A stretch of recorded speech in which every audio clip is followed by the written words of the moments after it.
Have you ever looked at a man, one who isn't the richest, the best looking, or the most charming, and wondered, why do women flock to him like he's a magnet? It almost doesn't make sense until you see what he's doing differently. This isn't a video about cheesy pickup lines or pretending to be someone you're not. In fact, what I'm about to tell you may feel cruel. It may feel cold, but it works. It works because it taps into something ancient, something hardwired, something that 98% of women respond to, not with their minds, but with their emotions. Before we get into it, I need you to understand something. This isn't about tricks. It's about truth. And the truth might make you uncomfortable at first. But if you watch this through to the end, really watch it, there's a high chance you'll never be ghosted again. You'll never sit by your phone waiting for a reply. You'll never hear, "I just see you as a friend," ever again. Because what I'm going to share with you isn't some viral dating hack. It's a shift in how you move through the world as a man. And once you understand it, apply it, and live it, everything changes. Let me take you back to the beginning. It started with a man named Caleb. Caleb was a good guy. Too good, maybe. The kind of guy who always showed up early, who bought the flowers, who listened more than he talked, who really tried to be everything women said they wanted. And for a while, it worked. He'd get their number, maybe even a few dates. But eventually, it was always the same line. "You're amazing, Caleb. I don't feel that spark." He tried harder. He sent longer texts, gave more compliments, paid for everything. He thought, if I just show her how much I care, she'll finally see. But the more effort he poured in, the faster they disappeared. Then came her, Madison. She was different. Fierce, wild, unpredictable. The kind of woman who could quiet a whole room just by walking in. Caleb met her at a mutual friend's party, and somehow, by some stroke of chance, they started talking. For the first time in a long time, Caleb felt electricity, real, raw connection.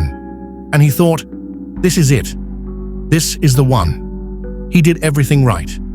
Made her laugh, walked her to her car, sent her a text that night, telling her how much he enjoyed talking. She didn't reply. Not that night, not the next day, not ever. He stared at his phone, waiting, wishing, wondering what he did wrong. Then one day, he saw her again. But she wasn't alone. She was with Tyler. Now Tyler was everything Caleb wasn't. A little cocky, rough around the edges. The kind of guy who didn't chase, he attracted. Caleb watched them from a distance. The way she leaned into Tyler, the way she laughed at his dumb jokes, the way she looked at him like he was the only man in the room. And something inside Caleb broke. Not because Madison chose someone else, but because it proved something he didn't want to believe. Being nice wasn't enough. That night, Caleb went home and did something he hadn't done before. He looked in the mirror, not just to see, but to study. He asked himself the question most men avoid. Why do women want men who don't try? That single question started a fire in him. He stopped watching surface-level dating advice and started studying real psychology, evolution, biology, female emotional patterns, male behavioral triggers. He read, listened, watched, reflected, and slowly, a new picture emerged. A picture that explained everything. Why the bad boys win, why emotional detachment can be seductive, why validation kills attraction, why silence speaks louder than flowers, and most of all, why something that feels cruel attracts 98% of women. Here's what he discovered. Women aren't attracted to kindness. They're attracted to certainty. Let me explain. When you show up with flowers, compliments, and attention too early, she doesn't think, "Wow, he really likes me." She thinks, "Why is he already investing in me? He doesn't even know me yet." When you constantly validate her, agree with her, and tiptoe around disagreement to avoid conflict, she doesn't feel safe. She feels suspicious. Attraction isn't built by agreement. It's built by tension. And tension is created through polarity. Masculine, feminine, push, pull, yes, number. It's not about being mean, it's about being unmoved. And that's the shift Caleb made. He stopped texting first. He stopped over-explaining. He stopped giving energy to women who hadn't earned it. He started walking away when things felt lukewarm.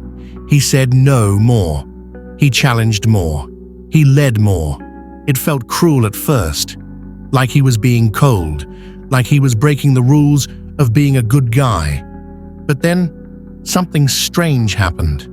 Women leaned in. Texts came faster. Flirting got bolder. Conversations got deeper. Dates felt alive. Because women don't want a man who chases them. They want a man they have to earn.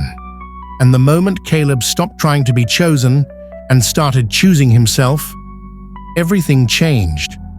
Let's pause here. Because I know what you're thinking.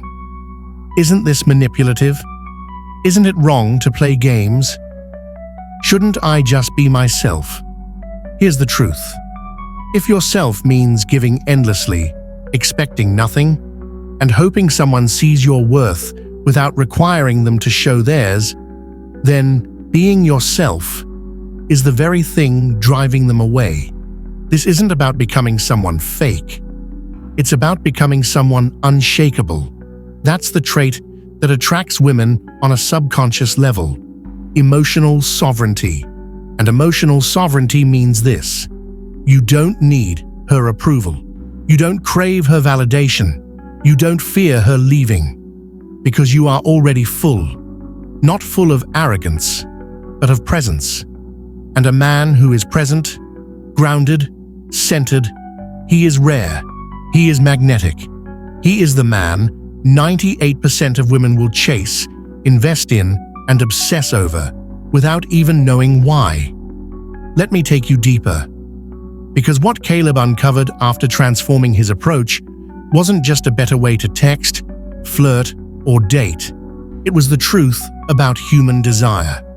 You see, attraction isn't a logical process. It's biological, emotional, instinctive. Women aren't sitting down, making pro and con lists to choose who they fall for. Their nervous system does it for them. Their subconscious evaluates one thing more than any other. How does this man make me feel?